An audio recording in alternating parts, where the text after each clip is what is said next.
باللہ من الشیطان الرجیم بسم اللہ الرحمن الرحیم۔ اللہ تعالیٰ نے قرآن پاک کے آغاز میں سورہ بقرہ کے آغاز میں 3 جماعتوں کا ذکر کیا تھا،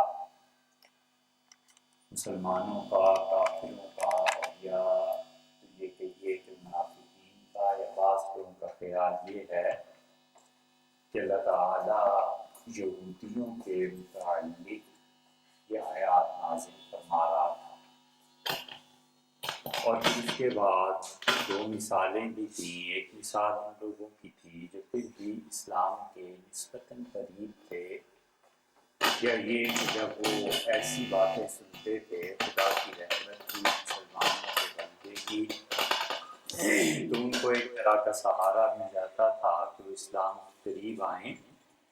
اور کچھ لوگ ایسے تھے جن کے متعلق یہ طے شدہ بات تھی کہ لوگ اب ایمان نہیں لائیں گے۔ اللہ تعالیٰ نے بھرپور تنقید بھی ان پہ فرمائی، ان کے دلوں پر مور کا ذکر بھی فرمایا، اور یہ بھی بتایا کہ خدا کے عذاب میں گرفتار ہوں گے۔ اور یہ سب چیزیں اس لیے ہو گئیں کہ یہ وہ وقت آ گیا تھا کہ ان کو جو دعوت تھی پوری طرح پہنچ چکی تھی، حضور اقدس صلی اللہ علیہ وسلم کی حقانیت ان پہ ظاہر ہو چکی تھی۔ تو اب وہ جو دعوت کا یہ پہلو تھا کہ دو الی سبیل ربک بالحکمہ، اپنے پروردگار کی طرف بلاؤ حکمت کے ساتھ، اس کی راہ کی طرف، والموعظۃ الحسنہ، اور جو بات کرو وہ اچھی سے اچھی بات کرو، اور اگر تمہیں کہیں بحث کرنی بھی پڑ جائے تو جادلہم باللتی ہی احسن، تو اپنے جذبات کو کنٹرول میں کر کے بہتر سے بہتر جواب اپنے مخالف کو دو، دوسرے آدمی کو دو۔ اب وہ مراحل گزر چکے، تو اللہ تعالیٰ نے صاف صاف کہا کہ اب تو تم لوگوں کے دلوں پہ مہر لگ گئی ہے، تمہارے سامنے ایک شخص کی زندگی ہے، تم پھر بھی بات بات پہ کہتے ہو معجزے لاؤ، معجزہ لاؤ۔ اور حتیٰ کہ حد یہ ہو گئی تھی کہ حضور اقدس صلی اللہ علیہ وسلم کے دل میں یہ بات آتی تھی کہ کسی طرح اگر کوئی بڑا معجزہ میں اور انہیں دکھا دوں تو شاید یہ لوگ ایمان لے آئیں۔ اللہ تعالیٰ نے اس موقع پہ آیت نازل کی، اور اللہ نے کہا کہ اگر آپ اتنا ہی زیادہ ان کو کوئی معجزہ دکھانا چاہتے ہیں تو سلم فی السماء، آپ آسمان پہ سیڑھی لگا لیں، اوپر آ جائیں کسی طرح سے، کوئی معجزہ لے جائیں۔ اللہ انہیں بالکل کوئی چیز اپنی دکھائی، کیونکہ ان پر حق واضح ہو چکا۔ اور پھر رسول اللہ صلی اللہ علیہ وسلم کے متعلق اللہ تعالیٰ نے کیا اچھی دلیل دی۔ اللہ نے کہا ایک شخص کو دیکھو جو تم لوگوں میں زندگی گزار چکا ہے، فقط لبثت فیکم عمرا من قبلہ، آپ نے کہا یہ میری ساری زندگی تمہارے سامنے ہے، افلا تعقلون، تمہیں عقل نہیں آتی کہ تم صرف جھوٹ بول کر ہی مجھے بدنام کر سکتے ہو، یا ان معاملات پہ بدنام کر سکتے ہو جن کا مشکوک ہونا تم پر بھی ظاہر ہے، لیکن تم سچ بولو 100%۔ تو میں نے کوئی ایسی بات کی نہیں، 40 سال تمہارے سامنے رہا ہوں، میں نے کبھی جھوٹ نہیں بولا اور لوگوں میں جھوٹ نہیں بولا۔ اب یک بیک اپنی عمر کے 41ویں سال میں اللہ پر جھوٹ بولنا شروع کر دوں گا، کوئی تو کس بات کی بنتی ہے؟ اللہ تعالیٰ نے صاف صاف کہا کہ ہم ہرگز کوئی معجزہ نہیں دیں گے، اب جو کرنا ہے انہیں کر لیں۔ تو اللہ تعالیٰ نے اس کے بعد یہاں پر ان تینوں جماعتوں کے بعد اصل بات کا ذکر فرمایا، اور پورے انسانوں کو، انسانیت کو دعوت دی، اور کہا یا ایھا الناس اعبدوا ربکم الذی خلقکم، اے انسانوں عبادت کرو اپنے پروردگار کی، الذی خلقکم، جس نے تمہیں پیدا کیا۔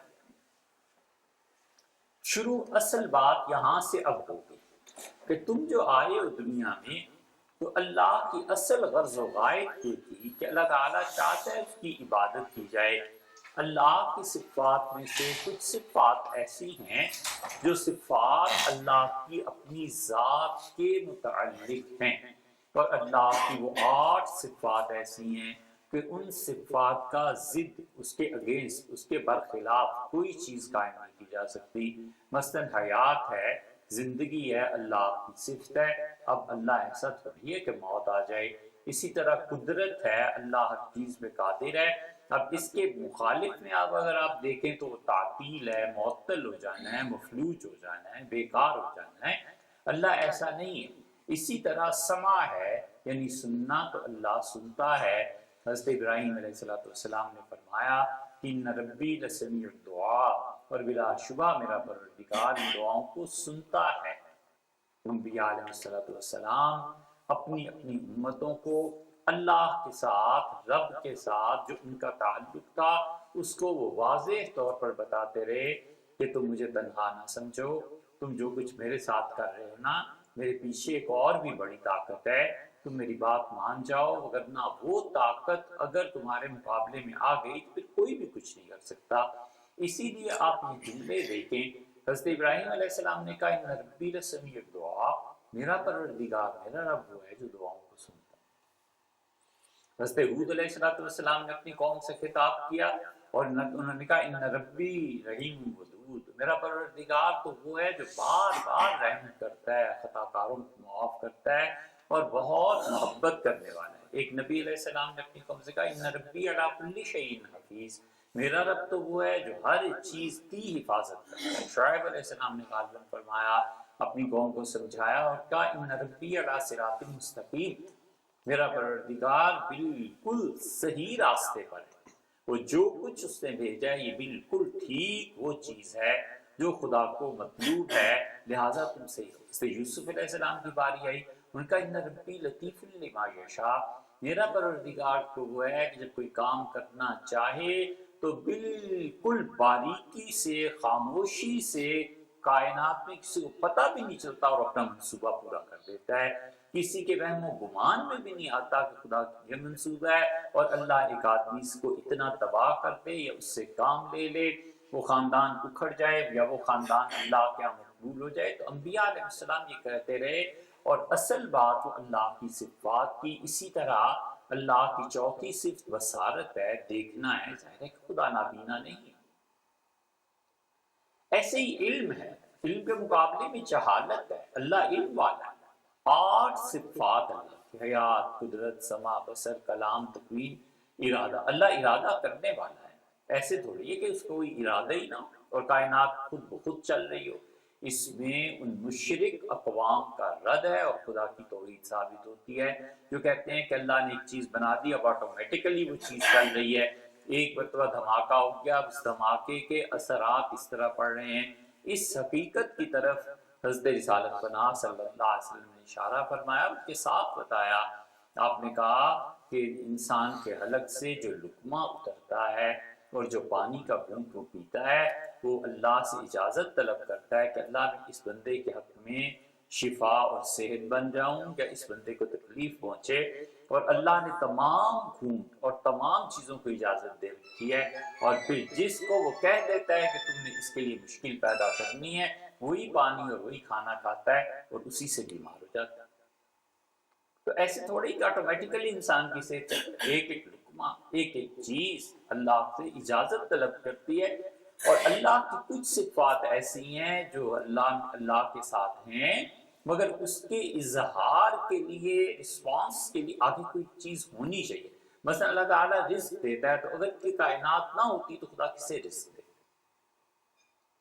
اللہ گناہوں کو معاف کرتا ہے، اگر جنات اور انسان گناہ نہ کرے تو اللہ کس کو معاف کرے؟ یہاں پہ پہنچ کے اللہ نے چاہا کہ وہ اپنی مخلوق کو پیدا کرے اور اصل کام بتایا کہ تمہارا اصل مقصد یہاں پہنچ کے نا عبادت کرنا ہے۔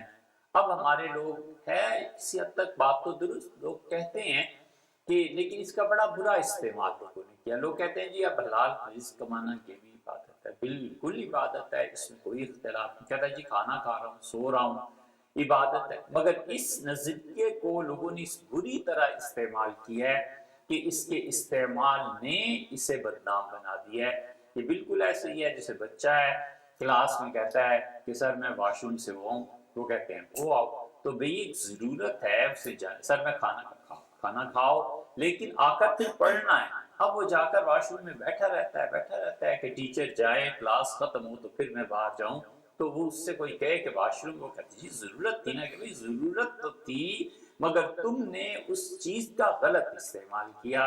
انسانوں کا بھی اللہ کے ساتھ یہی معاملہ، اللہ نے اپنی عبادت کا حکم دیا ہے۔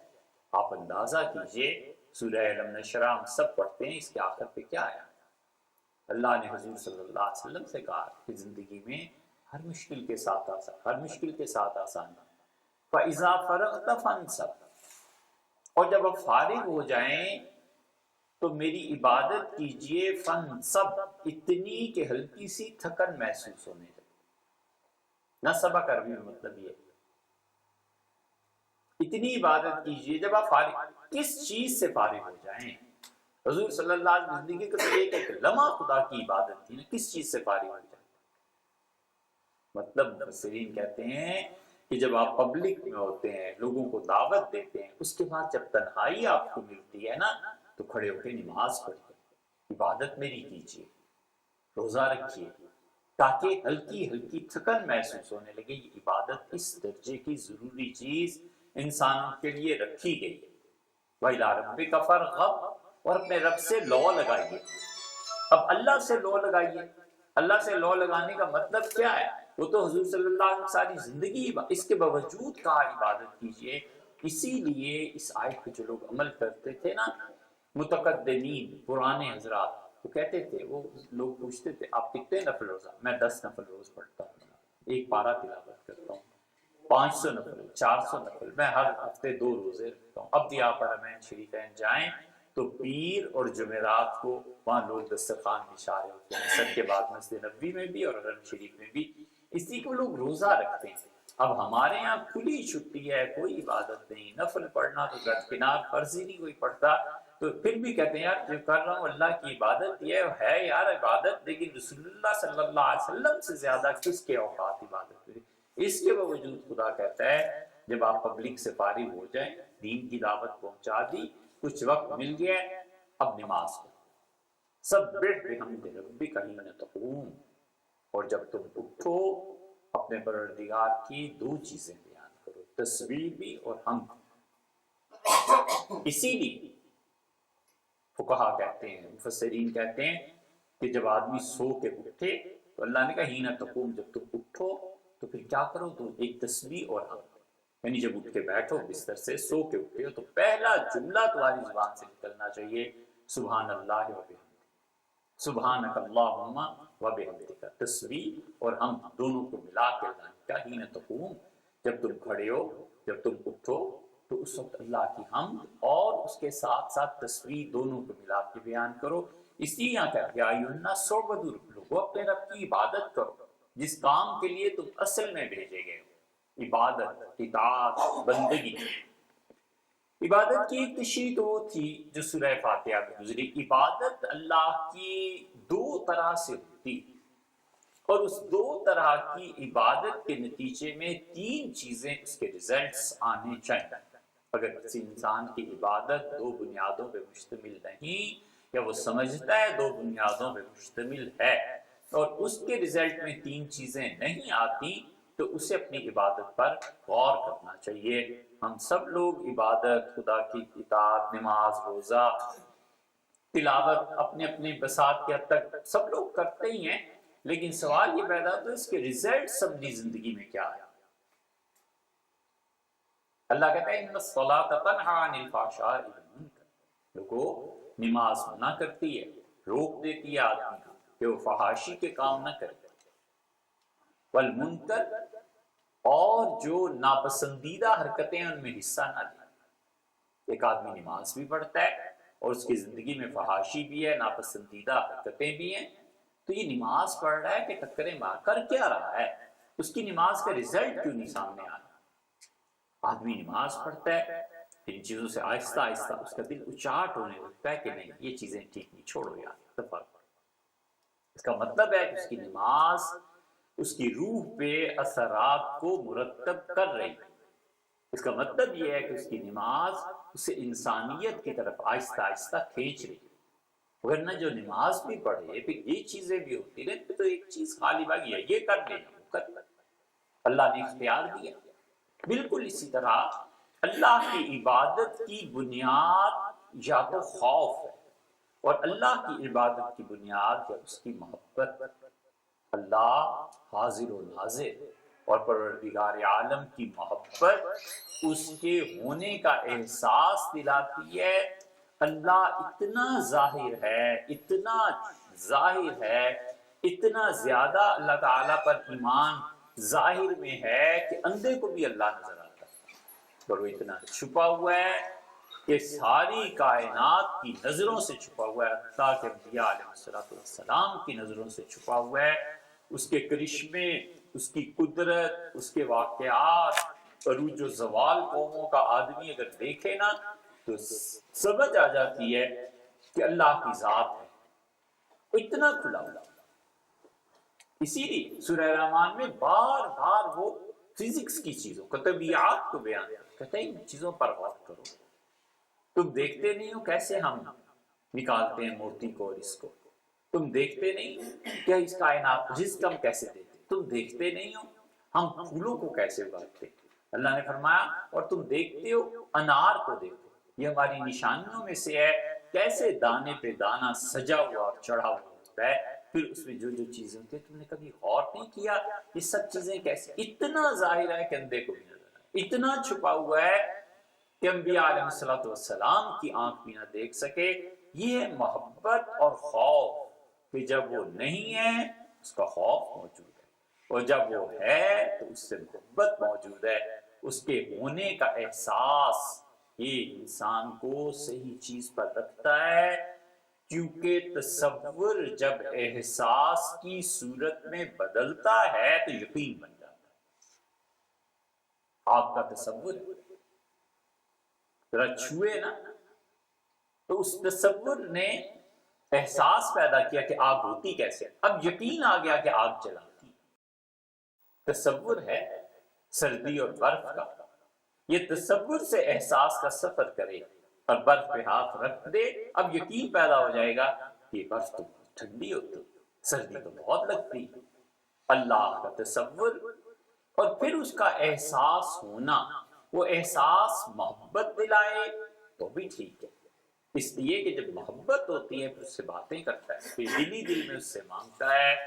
انسان کو جو چیزیں ٹھیک راہ پہ رکھتی ہیں نا، ہے تو بہت چھوٹی سی چیز لیکن اس کی پریکٹس کرنی چاہیے۔ آدمی لکھ لے تاریخ کو کہ میں نے اس دن شروع کیا تھا، اور سال بعد دیکھے کہ اس کا حال کیا ہو۔ ہمیشہ جب بھی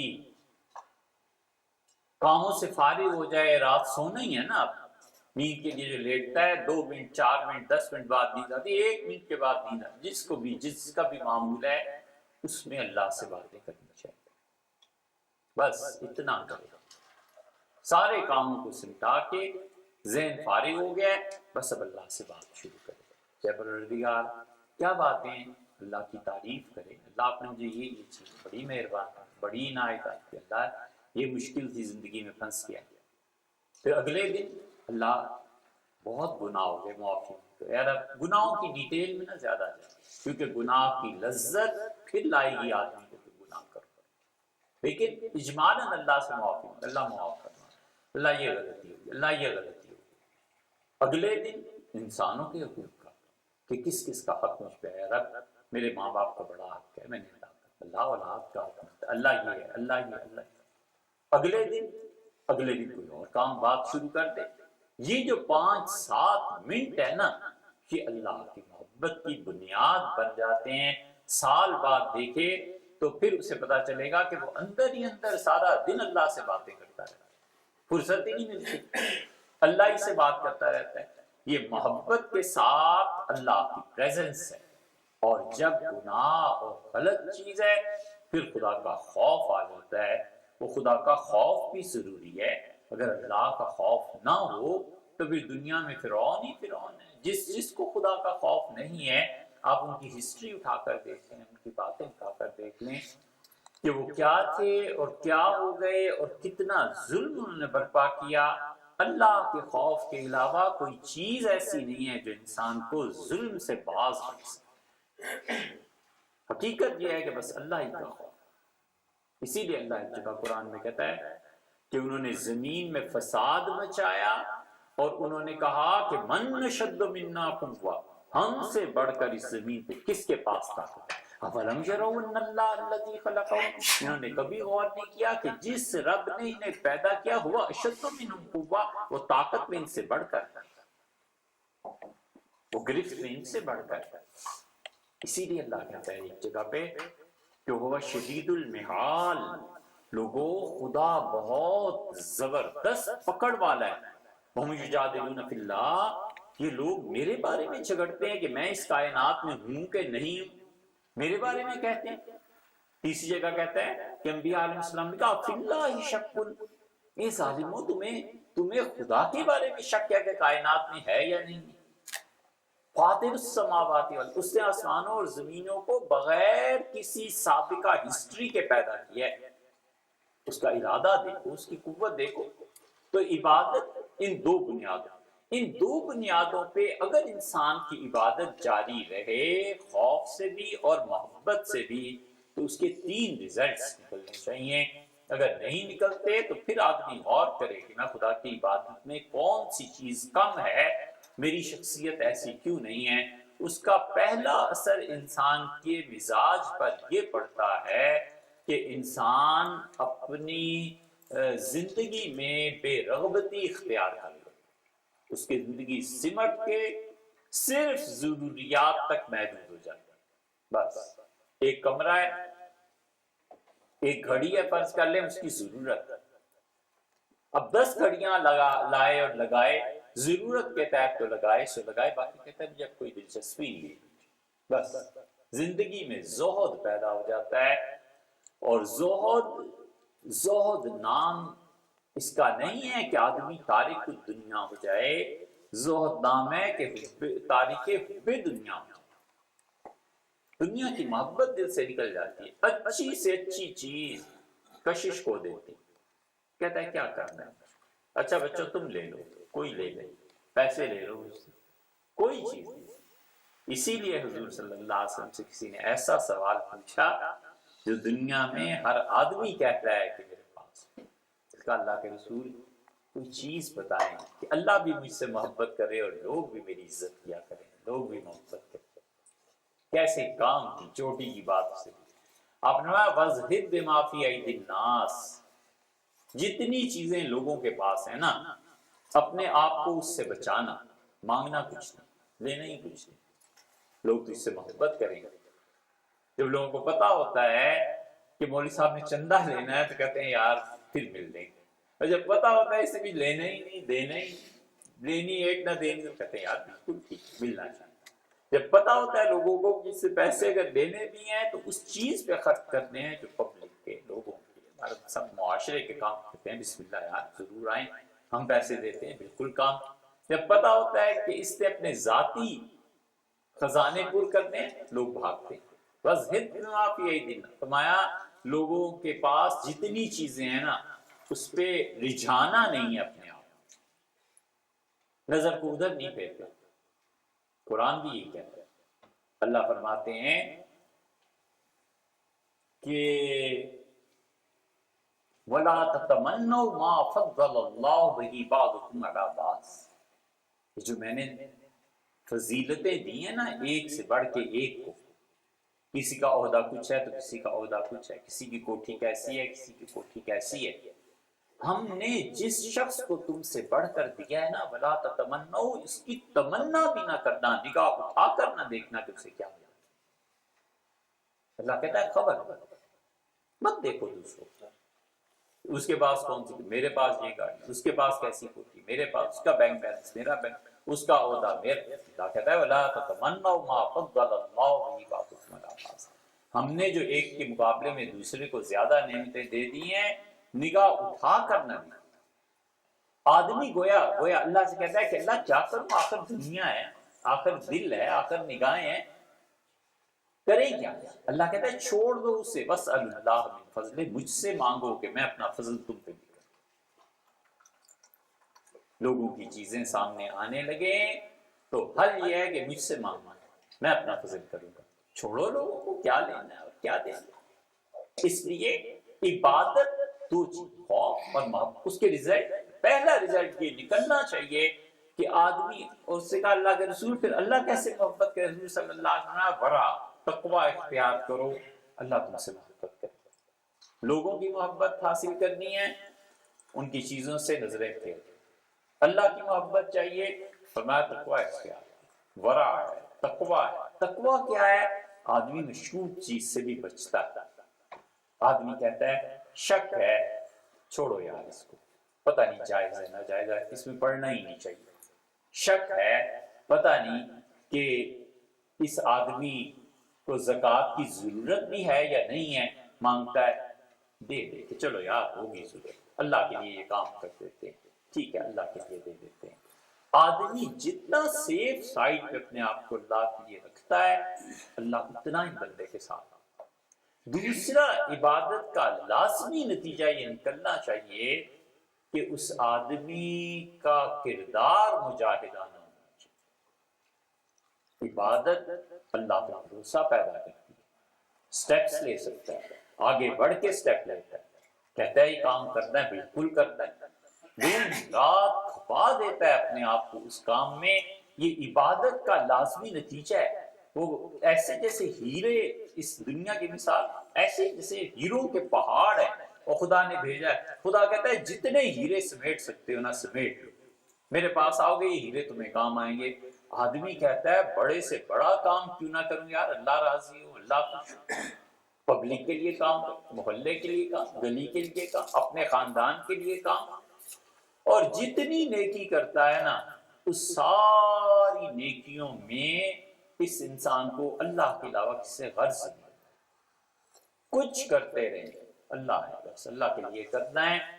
عمل میں مجاہدہ پیدا ہونا ایک چیز، دنیا کی بے رغبتی دوسری چیز، اور تیسرے یہ انسان زہد کے ساتھ ساتھ دل کا راہب ہو جاتا ہے۔ ہیں یہ قریب قریب کی چیزیں، مگر دل کا راہب اس طرح ہو جاتا ہے کہ آپ اگر اس آدمی اور شخصیت کو دیکھیں، آدمی کے تصور میں نہیں آتا کہ یار یہ صدر ہے، یہ وزیر اعظم، یہ کیا چیز ہے، اتنا سادہ۔ اس کی شخصیت کپڑوں سے، اس کی شخصیت گاڑی سے، اس کی شخصیت ظاہر سے نہیں بنتی، وہ اندر اس کی اتنا وزن ہوتا ہے کہ جب بات کرتا ہے تو پتہ چلتا ہے کہ اچھا یار یہ آدمی، یہ چیز ہے۔ ایسے ہی ہوتا ہے۔ ہم انڈیا گئے، معاوید الدین خان صاحب ہے، بہت سی چیزیں ان کی صحیح نہیں ہیں، لیکن اتنی سادگی تھی کہ انڈین پرائم منسٹر، چیف اور یہ سارے لوگ انہوں نے بلایا کس تقریب میں، تو مفتی رضوان صاحب ہیں ان کے سیکرٹری، تو ان سے ملے تو انہوں نے کہا کہ ہم جا رہے تھے، یعنی اتنی سادگی تھی کہ ہمیں کہا جا رہے ہیں حیدرآباد، تو واپسی ہم نے کہا 8 چلیے، تو ان کا اچھا اس دن کھانا ساتھ کھائیے گا، کچھ کھائیں گے۔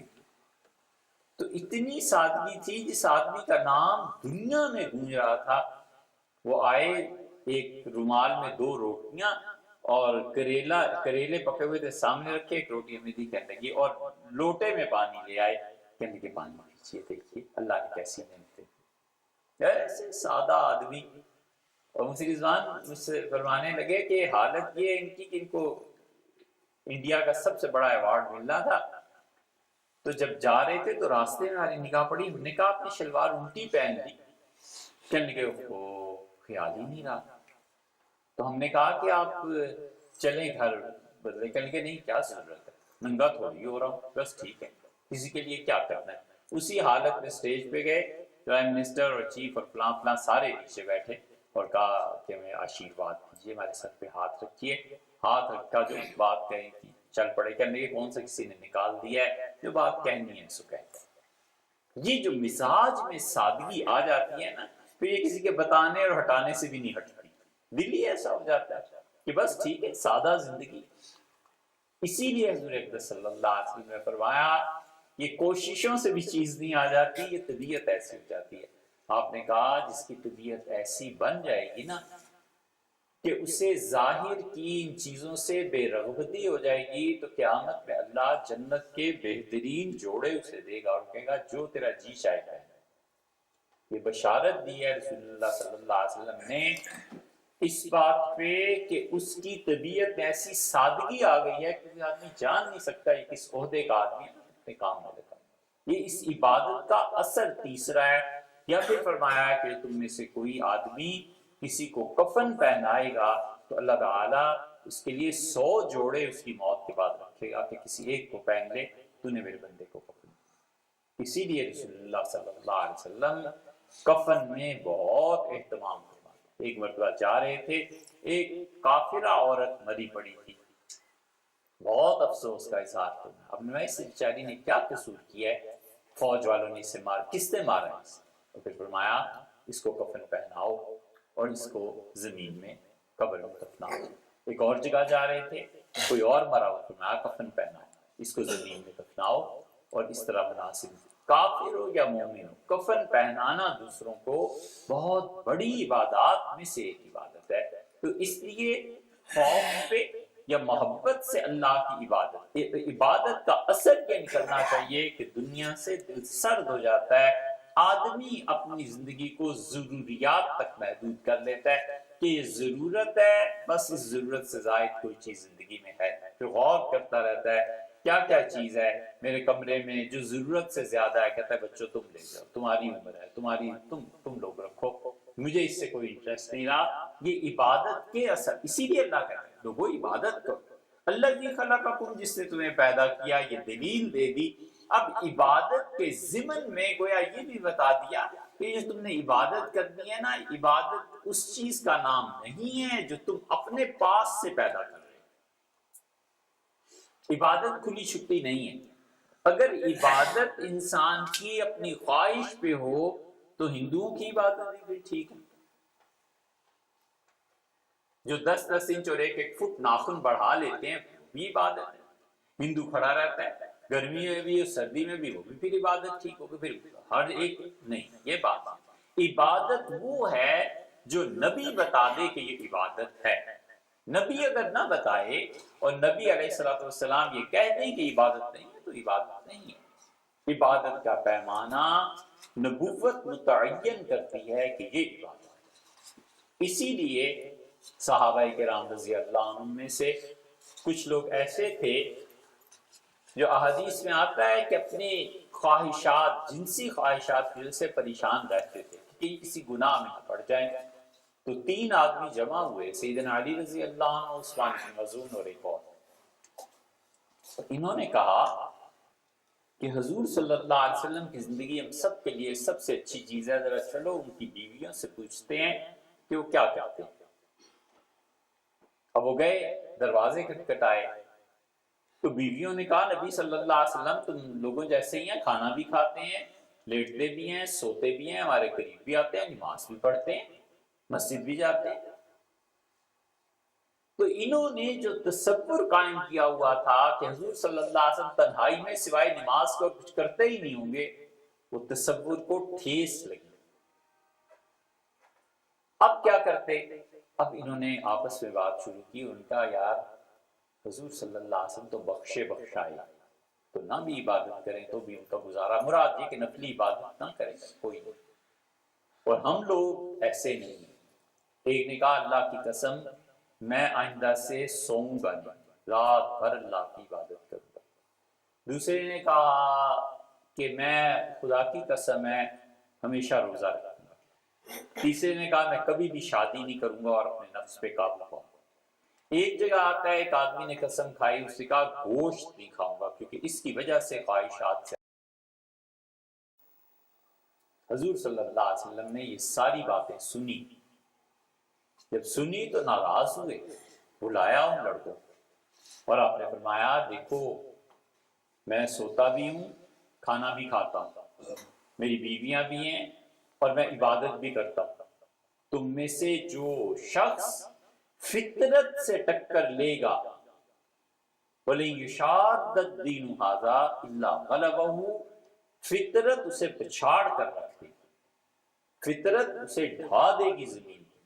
یہ کیا طریقہ ہے ساری رات نہیں سونا، اور یہ کیا طریقہ ہے کہ شادی نہیں کرنا، اور یہ کیا طریقہ ہے کہ دن بھر روزے سے رہنا؟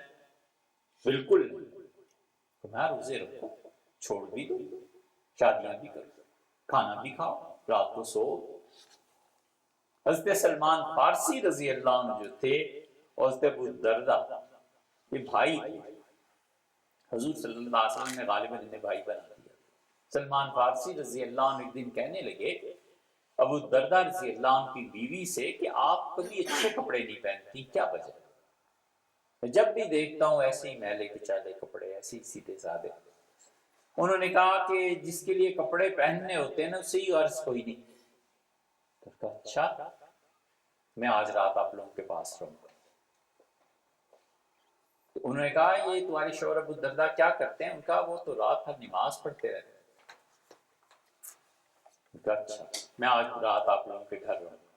ابو الدرداء رضی اللہ عنہ تھوڑی دیر میں اٹھے، سو گئے، پھر اٹھے تو سلمان فارسی رضی اللہ عنہ کا ابو الدرداء خاموشی سے سو جاؤ، کوئی اٹھنے کی ضرورت نہیں، لیٹو آرام کرو۔ ابو الدرداء رضی اللہ عنہ تھوڑی دیر بعد اٹھے، نماز ان کا بالکل کوئی نماز نہیں، سو جاؤ۔ احترام میں ان کے پھر سو گئے۔ پھر رات کے آخری پہر میں انہوں نے اٹھایا کہ ابو الدرداء اٹھو، میں بھی نماز پڑھوں گا، تم بھی نماز پڑھو، تہجد پڑھو۔ تہجد پڑھی، کہنے کہ چلو بس نماز پڑھتے ہیں۔ انہوں نے کہا میں تو روزہ، ان کا کوئی روزہ نہیں رکھا، آج بالکل ہم کھانا دوپہر کو اچھی طرح کھائیں گے، میں تمہارے پاس ہی ہوں، میں تمہارا مہمان ہوں۔ ان کا ابو الدرداء یہ طریقے نہیں حضور صلی اللہ علیہ وسلم نے سکھائے۔ رسول اللہ صلی اللہ علیہ وسلم خود بھی سوتے تھے، ہمیں بھی سونا ہی چاہیے۔ تہجد کے وقت اٹھو، بس ٹھیک ہے، ایک روٹین ہے، ایک نارمل چیز ہے جو خدا نے رکھی ہے۔ اسی طرح دن کا سونا، تو اس لیے حضور صلی اللہ علیہ وسلم جو بھی خدا کی عبادت کرتے ہوئے فطرت سے ٹکر لے گا نا، فطرت اسے بالکل زمین پہ لٹا دے گی، نہ سونا ساری ساری رات۔ اور اسی طرح حسن، خوبصورتی، کوئی دلچسپی، یہ سب چیزیں انسان کو آہستہ آہستہ دماغ اس کا بڑا خشک ہو جاتا ہے۔ نتیجہ یہ نکلتا ہے کہ دوسرے کسی کو دیکھ لے سوتے ہوئے تو اس پہ بھی ناراض ہوتا ہے کہ تم کیوں سو رہے ہو۔ جو بخل ہوتا ہے نا، یہ 3 قسم کا ہوتا ہے۔ ایک بخیل وہ ہوتا ہے جو پیسے ہی خرچ نہ کرے، اور ایک دوسرے نمبر کا بخیل ہوتا ہے کہ اپنا پیسہ دوسرے پہ خرچ نہ کرے۔ ایک تو اپنے پہ خرچ نہ کرے، یہ چلو ٹھیک ہے بخل ہوا، ایک ہے دوسرے پہ خرچ نہ کرے۔ ایک تیسرے درجے کا بھی بخل ہوتا ہے کہ کوئی اور آدمی اپنا پیسہ اپنے پہ خرچ کر رہا ہے، اسے تکلیف پہنچ رہی ہے کہ تم اپنا پیسہ اپنے پہ کیوں خرچ کرو۔ تو یہ سنکی مزاج ہو جاتا ہے آدمی، دوسرے کی خوشی بھی نہیں دیکھ سکتا۔ شریعت کہتی ہے نہیں، تمہارا اپنا ایک حال ہے یار، دوسرے خوش ہو رہے ہیں، کسی بات کو اچھا سمجھ رہے ہیں، انہیں بھی جینے دو۔ تو عبادت کے اثرات، جو عبادت وہ ہے جو عبادت انبیاء علیہ السلام بتائیں کہ یہ عبادت ہے۔ اسی لیے رسول اللہ صلی اللہ علیہ وسلم عبادت میں سختی کے طریقوں کو روکتے تھے۔ طواف کر رہے تھے آپ، اور ایک آدمی کو دیکھا، اس کے ناک میں نکیل پڑی ہوئی ہے، اور وہ چوپایوں کی طرح دونوں ہاتھ اور پاؤں سے زمین میں جیسے جانور چلتے ہیں ایسے چل رہا ہے، اور دوسرے نے نکیل رسی اپنے ہاتھ میں رکھی ہوئی ہے اور اسے چلا رہا ہے۔ حضور صلی اللہ علیہ وسلم ناراض ہوئے، کہتے ہیں یہ کیا حرکت ہے؟ اس نے کہا اس نے نظر مانی ہے کہ ایسے کرے گا۔ حضور صلی اللہ علیہ وسلم چھوڑو، خبردار جو ایسی نظر مانی، انسانوں کی طرح طواف کرو، جیسے ہم لوگ چلتے ہیں ویسے ہی چلو۔ اسے اٹھا دیا۔ ایک عورت دھوپ پہ کھڑی ہے، آپ گزرے، آپ نے کہا تمہیں کیا ہو گیا ہے؟ اس نے کہا میں نے نظر مانی ہے کہ میں سائے میں نہیں بیٹھوں گی۔ حضور صلی اللہ علیہ وسلم اللہ کو کوئی ضرورت نہیں ہے ایسی نظریں ماننے کی، چھوڑ دو اس کو اور تم سائے میں بیٹھو، چلو ادھر چلو، منع کر دیا۔ اس لیے کہ عبادت کیا ہے، یہ پیمانہ نبی باندھ کے جاتا ہے کہ یہ عبادت، صحابہ رضی اللہ عنہ وہ باندھ دیتے ہیں کہ یہ عبادت ہے۔ حضور صلی اللہ علیہ وسلم کو دیکھا ہے اس چیز کو کرتے تھے، اس چیز کو نہیں کرتے تھے، یہ عبادت ہے۔ تو عبادت اس میں فرما دیا کہ دیکھو اس پروردگار کی کرنی ہے جس نے تمہیں پیدا کیا، والذین من قبلکم، اور تم سے جو لوگ پہلے تھے نا وہ بھی اسی نے پیدا کیے تھے۔ کتنے جہان، کتنی پشتیں گزری ہیں، اور یہ خود کائنات کی تخلیق اللہ بار بار اس کائنات کی طرف لاتا ہے اور کہتا ہے اس کائنات پہ غور کرو، ان پہاڑوں پہ غور کرو، اس زمین پہ غور کرو، آسمانوں پہ غور کرو۔ پھر کہتا ہے سیرو فی الارض، زمین میں جاؤ، چلو، پہاڑوں میں جاؤ، میدانوں میں جاؤ، دریا اور سمندر کے قریب جاؤ، اور جا کے کچھ دن گزارو تاکہ تمہارے دماغ میں وسعت پیدا۔ اسی لیے قرآن نے ایک جگہ الصائحون، اور اللہ کے بندے تو وہ ہیں جو ذکر کرتے ہیں. اللہ کے بندے تو وہ ہیں جو نماز پڑھتے ہیں, پھر فرمایا خرچ کرتے ہیں, پھر فرمایا اللہ کی تعریف کرتے ہیں, پھر فرمایا سائحون, اور خدا کو اپنے وہ بندے اچھے لگتے ہیں جو زمین میں سیاحت کرتے ہیں. سیاحت کا طریقہ لوگوں نے چھوڑ دیا, لوگ اسے دین ہی نہیں سمجھتے. اللہ قرآن میں کہتا ہے کہ جو بندے اچھے لگتے ہیں جو سیاحت کرتے ہیں, سفر کیا چلے گئے, سفر کیا کسی ملک میں چلے گئے, آسٹریلیا میں, سوئٹزرلینڈ میں, کینیڈا میں جا کر اس نے دیکھا سبحان اللہ یہ آبشاریں ہیں, یہ خدا نے کیسی چیز بنائی ہے. گلگت لے گئے بچوں کو, جا کے دکھایا کہ دیکھو یہ اللہ کی قدرت ہے. دماغ میں وسعت پیدا ہوتی ہے, خیالات بدلتے ہیں, اللہ کی ذات پر اعتماد بڑھتا ہے, اور اللہ اسی ایک السائحون, وہ زمین میں سیاحت کرنے والے. یہ سب کی سب چیزیں اسی لیے خدا نے رکھی ہیں تاکہ اللہ کہتا ہے عبادت کرو میری, اور مجھ تم سے جو پہلے تھے نا اس کائنات میں, انہیں بھی ہم نے ہی پیدا کیا. عجیب و غریب جہان ہے. اب قبریں نکل رہی ہیں, خدائیاں ہو رہی ہیں, کس زمانے میں کیسے انسان ہوتے تھے, کس زمانے میں ڈائنوسارز کیسے ہوتے تھے, کیا چیز ہوتی تھی. اللہ کہتا ہے کہ ان چیزوں پر غور کرو, اور اس ساری عبادت اور اس چیز کا مقصد یہ ہے کہ لعلکم تتقون, تاکہ تم اپنے آپ کو بچاؤ جہنم سے, اپنے آپ کو بچاؤ اللہ کی گرفت سے. اگر یہ جہنم کا تصور نہ ہو اور اللہ کے سامنے جواب دینے کا احساس مٹ جائے تو خدا کی یہ کائنات پوری ظلم سے بھر جائے. یہ کفار مکہ اتنا جو ظلم کرتے تھے نا, بات بنیادی طور پر یہ تھی کہ وہ کہتے تھے کس نے حساب دینا ہے, کس سے پوچھنا ہے. تو صاف کہتے تھے کہ نموت و نحیا, ہم مر جائیں گے نا, آج زندہ ہیں. وَمَا إِلَّا الدَّهْرِ, زمانے کی گردش, ٹائم, یہ ہمیں تباہ کر دیتا ہے, مار دیتا ہے, بس کوئی نہیں پوچھنے والا. یہ شاعری حیاتن ثم موتن ثم نشر, شاعر کہتا ہے زندگی پھر موت اور پھر قبر سے اٹھنا. حدیث و خرافت جاؤ, عمر کی ماں, میری بیوی, یہ سب پاگلوں کی باتیں, دیوانوں. زندگی گزارو بابر بعیش کوش کے عالم دوبارہ نہیں. اس زندگی میں جو عیاشی کرنی ہے کر جاؤ, دنیا پھر کس نے دیکھی ہے, کہاں بنتی ہے. یہ اللہ کی گرفت جہنم کی. اسی لیے سب کچھ ہے کہ انسان بن کر رہے, اور انسان انسانوں میں جیتا ہے, اپنے آپ کو پابند کرے اللہ کے احکامات کا کہ اللہ نے کیا حکم دیا ہے, مجھے یہ کام نہیں کرتا. اسی لیے صحابہ کرام رضی اللہ عنہ, خدا کے اچھے بندے, پھونک پھونک کے قدم رکھتے تھے کہ ایسے نہ ہو کسی انسان کا حق, ایسے نہ ہو, ایسے. حضور صلی اللہ علیہ وسلم, تم میں بدترین آدمی وہ ہے جس کی زبان کے خوف سے لوگ اسے چھوڑ دیں, جس کی اس حرکت سے لوگ اس کے گھر نہ جائیں. یار اس جب بھی بات کرو یہ ایسا خراب. فرمایا خیرکم لأہلہ, میں تمہیں بتاؤں سب سے اچھا آدمی کون ہے. سب سے اچھا آدمی تم میں وہ ہے جو اپنے گھر والوں کے لیے سب سے اچھا ہے. وانا خیر لأہلی, اور میرے متعلق مجھے دیکھو, میں اپنی بیویوں کے لیے تم سب سے اچھا ہوں.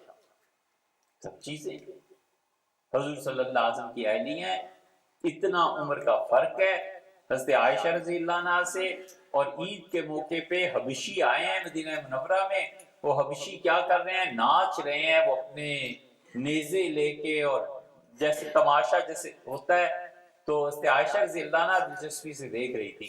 عائشہ تمہیں دیکھنا ہے؟ تو انہوں نے کہا جی مجھے دکھائیں آپ. تو حضور صلی اللہ علیہ وسلم دروازے میں کھڑے ہو گئے آ کے, اور فرمایا تم میرے کندھے پہ اپنی ٹھوڑی رکھ لو اور انہیں دیکھتی رہو تاکہ تمہارا پردہ بھی رہے. پردہ بھی رہا, اور وہ سارا تماشا حضرت عائشہ رضی اللہ عنہ کو دکھا رہے ہیں رسول اللہ صلی اللہ علیہ وسلم. یہ کیا چیز ہے؟ لوگوں کو باور کرانا ہے کہ تم انسانوں ہی کی طرح بن کے رہو, اگر کہیں بھی گڑبڑ ہوگی اللہ پوچھے. اللہ کی سیدھی وہ جماعت ایسی پوری تیار ہو گئی کہ کسی آدمی کا حق رکھنا, اللہ کی عبادت, دونوں طرف بیلنس انہوں نے کر دیا. حضور صلی اللہ علیہ وسلم نے عمرہ کیا ہے 7 ہجری میں حدیبیہ کی قضاء میں جب آئے. واپس جا رہے ہیں سارے لوگ. سیدنا علی رضی اللہ عنہ کہتے ہیں مجھے پیچھے سے آواز آئی اور ایک بچی بار بار کہہ رہی تھی امی امی، چچا اور میرے چچا. تو میں نے مڑ کے دیکھا تو حمزہ رضی اللہ عنہ کی بیٹی تھی، اور حمزہ شہید ہو گئے تھے احد میں. حمزہ، ابو طالب، یہ سارے حضور صلی اللہ علیہ وسلم کے چچا ہی تو تھے. ابو لہب بھی. سیدنا علی رضی اللہ عنہ کے والد ابو طالب، ان سب کے والد عبد المطلب تھے، دادا حضور صلی اللہ علیہ وسلم. تو فرماتے تھے جب اس بچی نے کہا، بڑی پیاری بچی بھاگتی ہوئی آئی اور کہتی امی امی، میرے چچا میرے چچا. تو اس پہ فاطمہ رضی اللہ عنہ میری اہلیہ ساتھ تھی، انہوں نے کہا کہ یہ حمزہ کی بیٹی ہے، جلدی سے اٹھا لیں اسے، ساتھ لے کے چلیں گے. سیدنا علی رضی اللہ عنہ کہتے تھے میں نے اٹھا لیا. جب میں نے اٹھایا تو میرے بھائی جعفر آ گئے. جعفر نے کہا نہ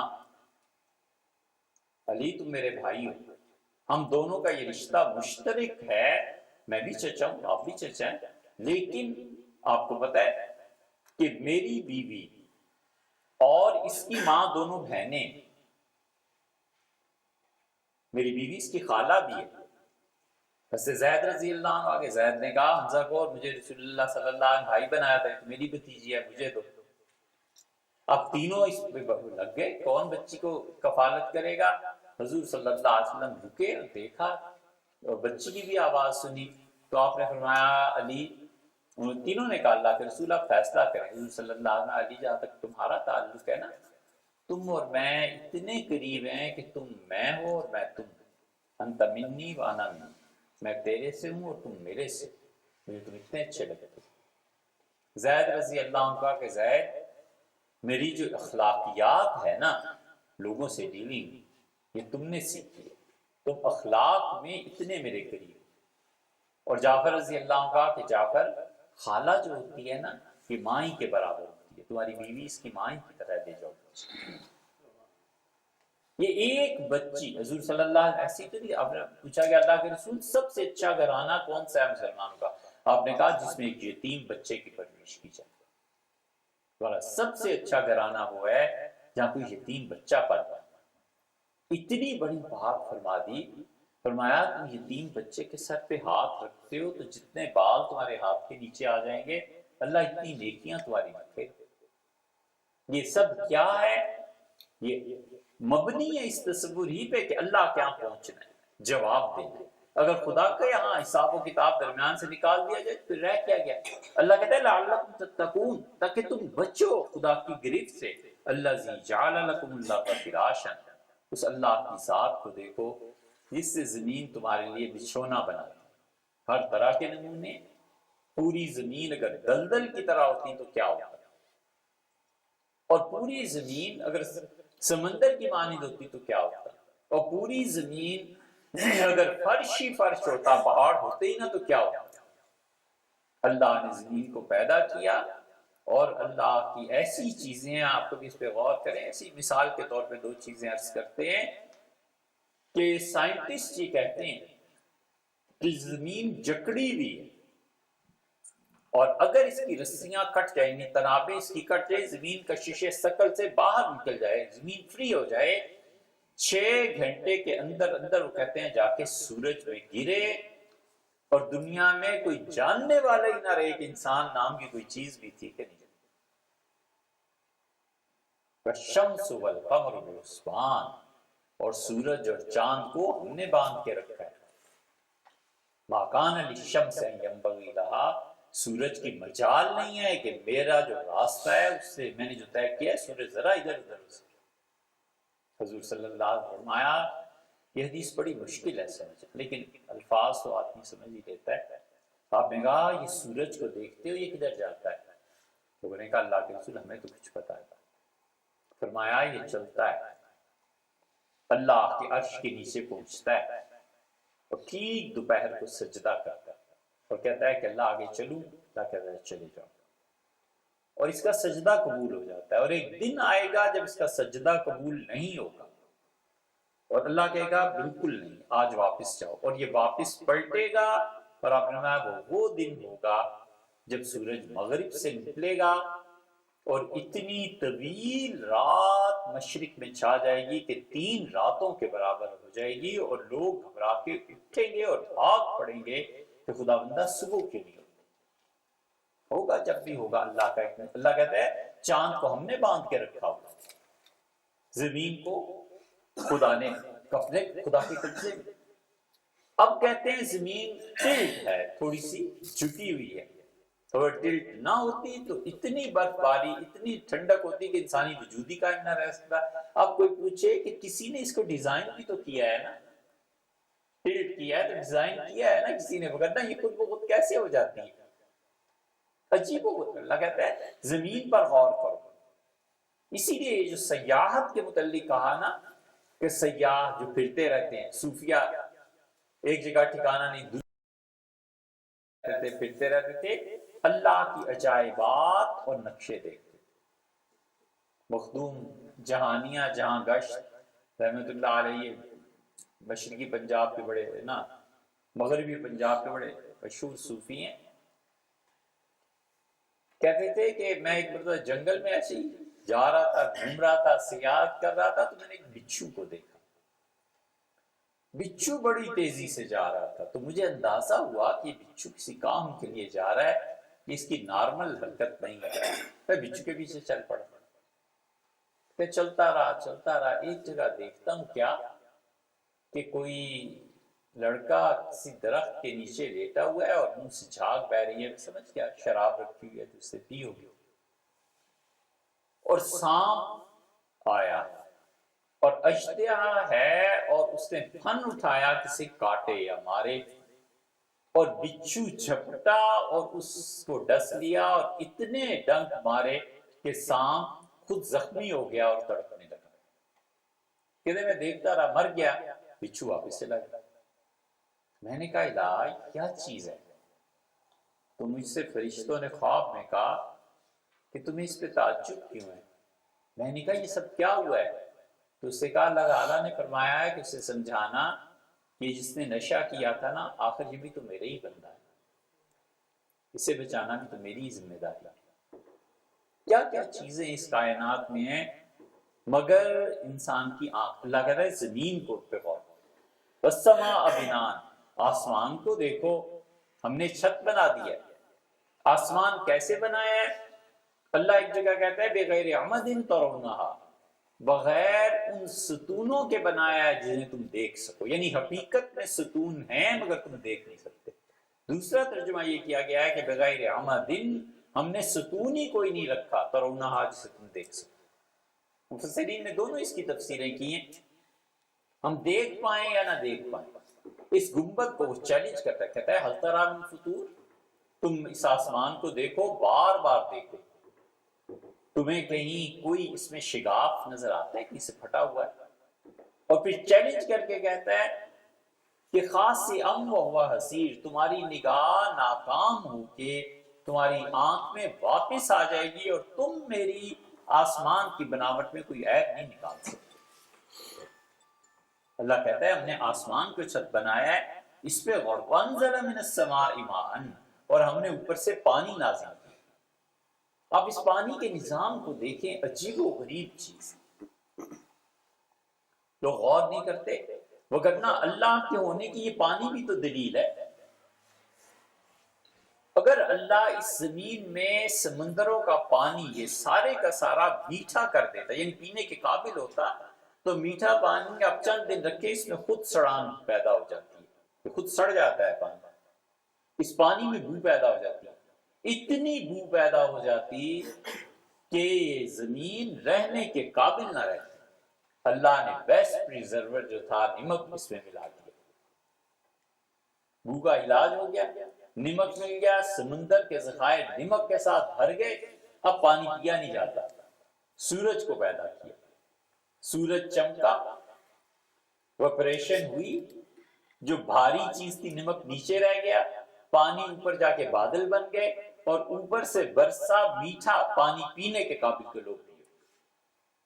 یہاں بھی ذخائر ہیں اور پورا سورج کے ساتھ پروسیس رکھ دیا۔ یہ اللہ کے علاوہ کون کر سکتا ہے؟ اور ہے ہی نہیں، بس خود بخود ہی ہو گیا ہے۔ پانی جیسی چیز جو ہم استعمال کرتے ہیں، آدمی سوچے اس میں کتنی چیزیں۔ ام المومنین حضرت عائشہ رضی اللہ عنہا کہتی تھی، کسی نے کہا ام المومنین پانی اللہ کی بڑی نعمت، حقیقت بھی ہے، ٹھنڈا پانی اور گرم روٹی یہ اللہ کی بہت بڑی نعمت ہے۔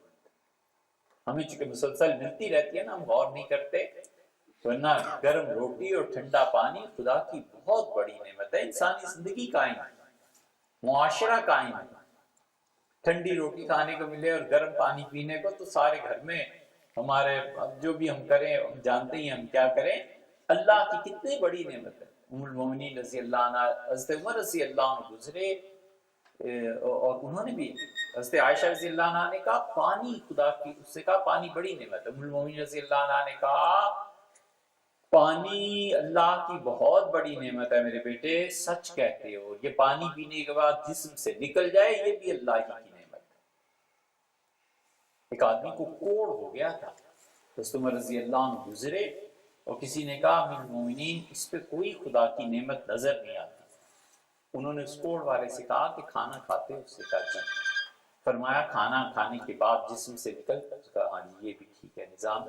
فرمایا یہ اللہ کی تھوڑی نعمت ہے تمہارے ساتھ کہ تمہیں کھانا بھی کھلاتا ہے، ہضم بھی ہو جاتا ہے اور جسم سے نکل بھی جاتا ہے، یہ خدا کا تھوڑا انعام ہے تمہیں۔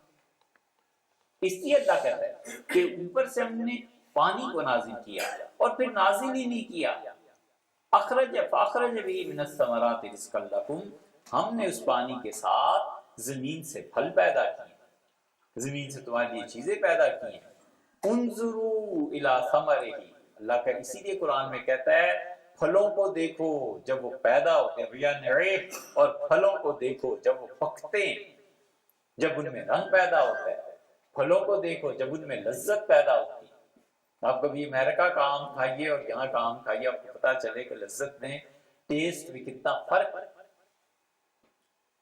ایوب خان کے گرین انقلاب سے پہلے جو گندم ہوتی تھی دیسی، وہ بھی اب کبھی کبھی کہیں نظر آتی ہے، اس گندم میں اور اس میں کتنا فرق ہے۔ ہمارے بچے عادی ہو گئے ہیں، وگرنہ دیسی مرغی اور انڈا اور اس مرغی اور انڈے میں کتنا فرق ہے، آرگینک چیزیں اور نان آرگینک کتنا فرق ہے۔ اللہ کہتا ہے ان چیزوں پہ غور کرو، ہم نے پھلوں کو اگایا ہے، پھلوں کی قسم کھاتا ہے، والتین والزیتون، اور خدا کو قسم ہے انجیر کی، یعنی اللہ کی قسم کا مطلب کیا ہے؟ یعنی میری ذات پر گواہ ہے یہ، اس کو دیکھو، انجیر کو، زیتون کو دیکھو، یہ میری ذات پر گواہ ہے، میرے ہونے کی دلیل ہے، میں قسم کھاتا ہوں یعنی میرے ہونے کی دلیل ہے یہ کہ انجیر تم کھاؤ، زیتون کا۔ اسی لیے قرآن کہتا ہے کہ صبغا للآکلین، اور یہ زیتون کا تیل تو لوگوں ایسا ہے کہ کھانے والے، یعنی جن کا ٹیسٹ ڈیولپ ہو گیا، یا کھانے والے جو لوگ خوراک کھانا کچھ سمجھتے ہیں، کھایا گیا ہے، اللہ کہتا ہے صبغا للآکلین، ڈبو ڈبو کے کھاتے ہیں میرے بندے۔ زیتون کے تیل میں اللہ نے کہا روٹی کو ڈبو ڈبو کے کھاتے ہیں، یعنی اللہ نے تعریف کی ہے ان لوگوں جو زیتون کا تیل کھاتے ہیں۔ اسی لیے رسول اللہ صلی اللہ علیہ وسلم نے بعض چیزوں کا، آپ نے فرمایا سرکہ جس گھر میں، صحیح حدیث میں آپ نے سرکہ جس گھر میں ہوتا ہے وہاں فقر و فاقہ نہیں آتا۔ کیا تو یہ سرکے کی تاثیر بیان کی، یا پھر یہ رسول اللہ صلی اللہ علیہ وسلم بتایا کہ سرکہ ایک سالن ہے، اس کے ہوتے ہوئے فقر و فاقہ کیا ہے؟ سرکے سے روٹی لگا کے کھاؤ۔ یہاں زیتون کا ذکر ہے، لگتا ہے صبغا للہ، میرے بندے وہ تو ڈبو ڈبو کے مزے سے روٹی کھاتے ہیں زیتون کے ساتھ۔ زیتون تو اس کا تیل تو کھانا ہی ہے، روٹی بھی کھانی ہے، اگر اس آیت پہ عمل کی نیت کرے گا تو کھانا بھی عبادت ہو گیا۔ اس لیے اللہ کہتا ہے پھلوں پہ غور کرو، اس پانی کے ذریعے ہم نے پھل بنائے۔ جس اللہ نے اتنا کچھ کیا وہ تم سے چاہتا کیا ہے؟ چاہتا یہ ہے کہ فلا تجعلوا للہ اندادا وانتم تعلمون، میرے ساتھ کسی کو شریک نہ کرو، بس مجھے اکیلا مانو، میرے احسانات مانو یہ کہ میں نے تمہیں سب کچھ دیا، انتم تعلمون، تم جانتے بھی ہو۔ یہ نہیں ہے کہ میں تمہیں بتا رہا ہوں، تم خود، تمہاری فطرت گواہی دے گی کہ اللہ کے علاوہ اس کائنات کو کوئی چلا نہیں سکتا، اللہ کے علاوہ اس کائنات کو کوئی رزق بھی نہیں دے سکتا۔ آدمی سوچے اس کائنات میں کس کس کو رزق دینا ہے اور خدا کیسے رزق دیتا ہے، کس کس کو موت دینی ہے خدا کیسے۔ اللہ کی اتنی مخلوقات ہیں، سب کو مل رہا ہے، ہر کوئی اپنے حال میں مست ہے، گناہ والا گناہ کر رہا ہے، اس کے باوجود معافی، نیکی والا نیکی کر رہا ہے اور وہ قبول فرما رہے ہیں۔ اللہ کہتا ہے بس میرے ساتھ شریک نہیں ٹھہرا، شرک نہیں کرنا، کسی کے متعلق یہ تصور کرنا کہ رزق وہ دیتا ہے، کسی کے متعلق تصور کرنا، عملاً سمجھنا کہ میرا رازق ہوا ہے، منع کیا ہے کہ نہیں، اسباب میں ہے، اسباب میں اللہ نے رکھا ہے۔ اللہ کہتا ہے کہ اگر ہم سب کو، حضور صلی اللہ علیہ وسلم فرمایا، صحیح حدیث میں آتا ہے کہ یہ کہ واقعات کئی مرتبہ ہوئے ہیں، 5-7 جگہ تو حدیث میں بڑا واضح طور پہ آیا ہے۔ آدم علیہ السلام کو اللہ نے کہا یہ تیرے بیٹے ہیں، قیامت تک تیرے آنے والی نسل یہ ہے، یہ ان کی روحیں ہیں، دیکھ۔ آدم علیہ السلام نے کئی بار دکھایا اللہ نے مختلف واقعات۔ ایک واقعہ اس سے یہ ہے کہ آدم علیہ السلام دیکھتے رہے اپنے بچوں کو، قیامت تک آنے والی اولاد اللہ نے انہیں دکھائی۔ انہوں نے کہا اے رب ان میں کچھ غریب ہیں، کچھ امیر ہیں، لولا سویت، اللہ تو ان سب کو ایک جیسا کیوں نہیں کر دیتا، میری ساری اولاد امیر ہو جائے، کسی کی کوئی ضرورت رہے ہی نہ۔ تو اللہ نے کہا آدم علیہ السلام سے کہ اگر ہم انہیں سب کو ایک جیسا کر دیں، ہماری حکمت کے خلاف ہے، یہ لَيَتَّخِذَ بَعْضُكُمْ بَعْضًا سُخْرِيًّا، یہ کائنات چلے گی جب وہ ایک دوسرے کی خدمت، ایک دوسرے کا کام کرتے ہیں۔ سارے ہی بادشاہ بن جائے تو رعایا کون بنے، سارے ہی نواب بن جائیں ساری دنیا، تو پھر مسلمان کہاں جائیں، کیونکہ ہم تو ظاہرہ آئی اس لیے نا کہ ہم اس کائنات میں انسپیکشن کریں، انسپیکٹر ہیں، ہمارا کوئی بچہ بھی جو ہے نا وہ جی ایم سے کم بات ہی نہیں کرتا، ٹھیک ہے، وہ کہتا ہے بس مجھے اوپر رکھو، باقی ساری دنیا میرے پیچھے لگی رہے، ولیعوذ باللہ۔